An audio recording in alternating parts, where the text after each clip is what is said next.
Hello everyone and welcome back to another video with On Point Politics, and today I'm going to be covering Donald Trump's best case scenario based out of all the polling that we have as of right now. Make sure to hit the like button and subscribe to the channel if you want more content just like this. And so if you guys see on the thumbnail, the map is pretty red, and there's a reason for that.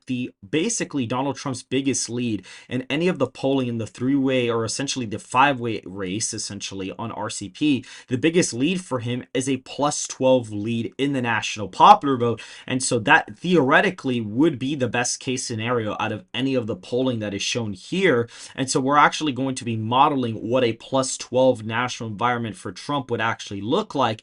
And what I've done with my model is that I've essentially calculated where every single state is going to lean in terms of the nation. So for example, Georgia's going to vote about 4 points to the right of the nation.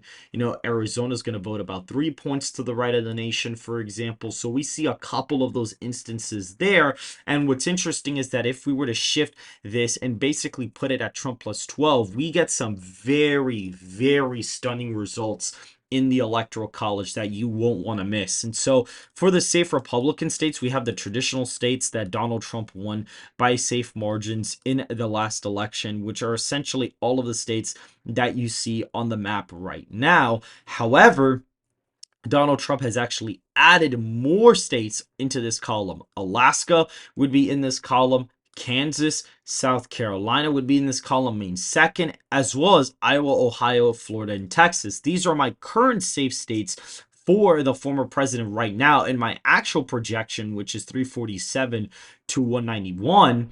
But now, in this plus 12 scenario, keep in mind my electoral popular vote scenario is Trump winning the popular vote by 6.7%.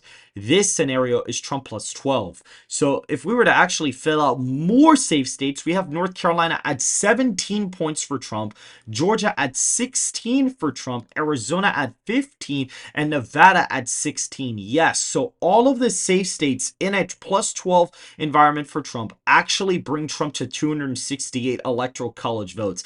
And as for all the safe Biden states, it's literally Vermont, Massachusetts, Maryland, and DC.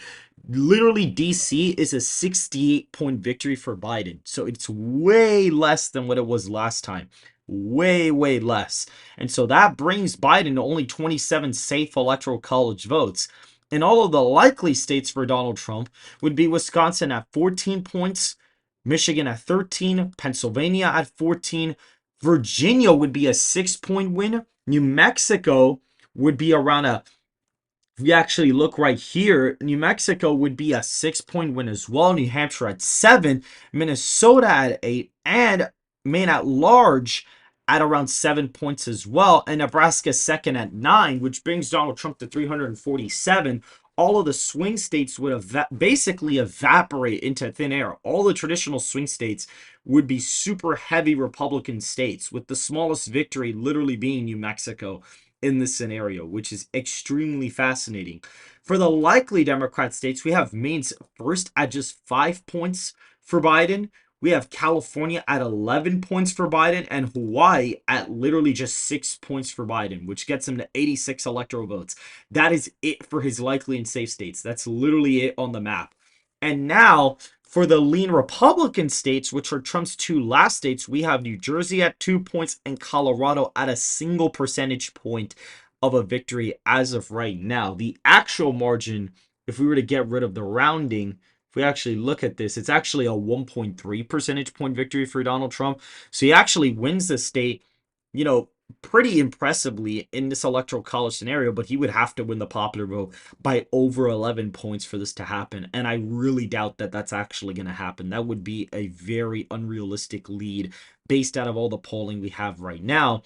For the lean Republican states, or Democrat states, we have Washington at around 2 points for Biden, Illinois at just a single point for Biden, New York at 3 points, Connecticut at 3, Delaware at 2, and Rhode Island at 4 points for Biden, which gives him 159 electoral college votes. And the final state on the map is a tilt Oregon at just 0.2% for President Biden. I think it's pretty funny that Oregon in 2024 and Oregon in 2000 are roughly the same margin, except the Republican in this election is getting way more electoral votes than that Republican, that being George W. Bush, actually did in both of his elections.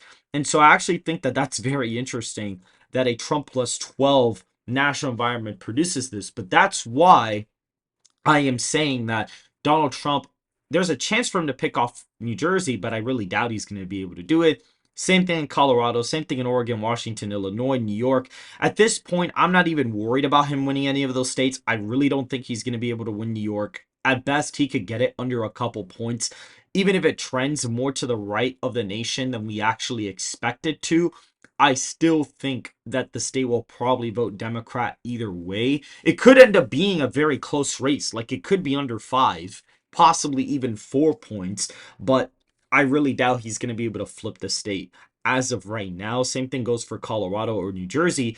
This I'm just showing as what the statistics say would be the best possible scenario. And really, to kind of give you guys a guide of what states really I don't think are going to flip. I don't think if Trump is winning the popular vote by 12, which is a huge lead, I don't think he's going to be able to win Oregon. I don't think he's going to win Washington. I don't think he's going to be able to win Colorado, Illinois. The only one of these that I actually see being a realistic possibility is even New Jersey. And that one's even a little bit of a stretch. And so this is the best case scenario for the former president. I will do one for Biden, which if we actually look at the 5-way race, we actually see the best poll for him here is Biden plus 5. And so that's what we're going to be looking at there. And so if you guys did enjoy this analysis, please make sure to hit the like button so it helps out with the algorithm, and make sure to subscribe to the channel if you want to see more content just like this. And I will see you guys in the next video.